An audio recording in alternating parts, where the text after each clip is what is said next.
Pembacaan dari Nubuat Daniel. Aku, Daniel, terharu karena penglihatan yang kualami, dan aku sangat gelisah oleh karena penglihatan yang telah kulihat. Maka aku mendekati salah seorang yang berdiri di sana, dan aku meminta penjelasan tentang semuanya itu.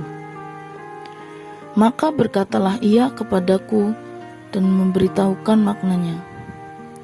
Keempat ekor binatang besar itu ialah 4 raja yang akan muncul dari dalam bumi.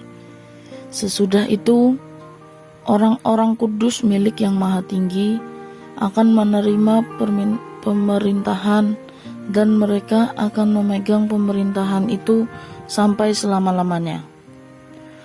Lalu aku ingin mendapat penjelasan tentang binatang yang keempat, yang berbeda dengan binatang-binatang lainnya.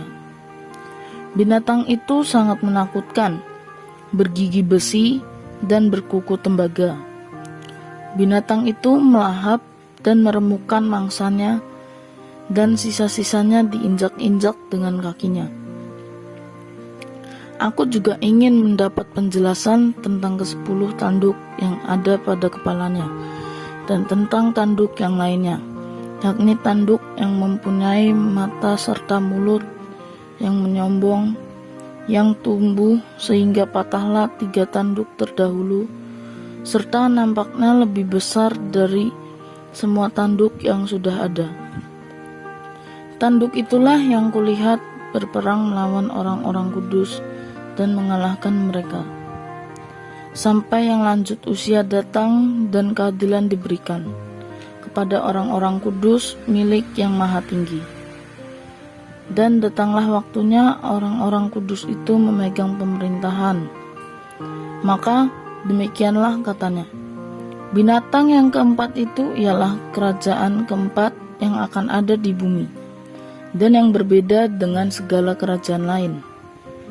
Ia akan menelan seluruh bumi, menginjak-injaknya, dan meremukkannya.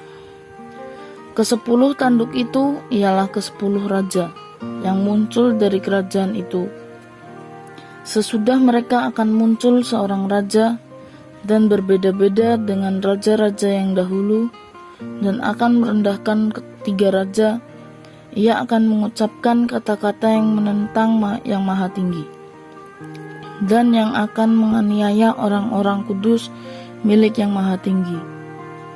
Ia berusaha untuk mengubah waktu dan hukum, dan mereka akan diserahkan ke dalam tangannya selama 1 masa dan 2 masa dan setengah masa. Lalu majelis pengadilan akan bersidang. Kekuasaan akan dicabut dari raja itu. Ia akan dimusnahkan dan dihancurkan sampai lenyap. Maka pemerintahan, kekuasaan, dan keagungan semua kerajaan di bawah langit akan diberikan kepada orang-orang kudus, umat Allah yang Maha Tinggi. Pemerintahan mereka adalah pemerintahan yang kekal. Segala kekuasaan akan mengabdi dan patuh kepada mereka. Demikianlah sabda Tuhan. Inilah Injil Yesus Kristus menurut Lukas.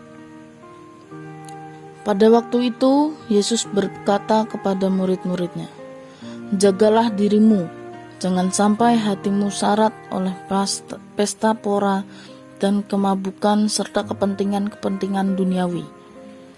Dan jangan sampai hari Tuhan tiba-tiba jatuh ke atas dirimu seperti suatu jerat, sebab ia akan menimpa semua penduduk di bumi. Berjaga-jagalah senantiasa sambil berdoa, agar kalian mendapat kekuatan untuk luput dari semua yang akan terjadi itu, dan agar kalian tahan berdiri di hadapan Anak Manusia." Demikianlah Injil Tuhan.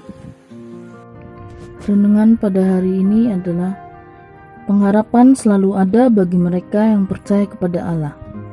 Pengharapan tidak berdiri sendiri, tetapi selalu berkelindam dengan iman. Imanlah dasar harapan-harapan kita. Itulah keyakinan dalam diri Daniel sehingga ia selalu proaktif untuk memahami makna atas mimpinya. Kita dapat belajar dari kitab Daniel bahwa orang-orang kudus akan mengalami berbagai tantangan dan bahkan aniaya dalam pergumulan imannya. Orang kudus berarti orang baik dan berbudi pekerti luhur, membaktikan diri seutuhnya kepada Tuhan. Ia mengandalkan diri pada penyelenggaraan ilahi. Dalam Injil pada hari ini, kita diingatkan supaya berjaga-jaga. Pertama, kita harus berjaga-jaga dengan cara saling menjaga hati melalui perkataan dan perbuatan. Sebab segala perkataan dan perbuatan kita keluar dari hati kita. Dengan kata lain, jika kita mau berjaga-jaga, maka hal pertama yang harus dilakukan adalah menjaga hati kita agar tetap bersih, kudus, dan memiliki motivasi yang benar di hadapan Tuhan. Maka, jangan sampai hatimu syarat dengan pesta pora dan kemabukan serta kepentingan-kepentingan duniawi. Tentu tidak salah jika kita menghadiri pesta, tetapi akan salah jika kita sibuk dengan segala macam acara seperti pesta hingga kita melupakan Tuhan. Kita harus berjaga-jaga agar kita tetap memiliki iman yang hidup sehingga kita dapat mengalami kedatangan Tuhan dalam setiap peristiwa kehidupan kita. Marilah kita berdoa. Dalam nama Bapa dan Putra dan Roh Kudus. Amin. Ya Allah, buatlah kami agar selalu mampu berjaga-jaga dan hidup dalam pengharapan. Amin. Dalam nama Bapa dan Putra dan Roh Kudus. Amin.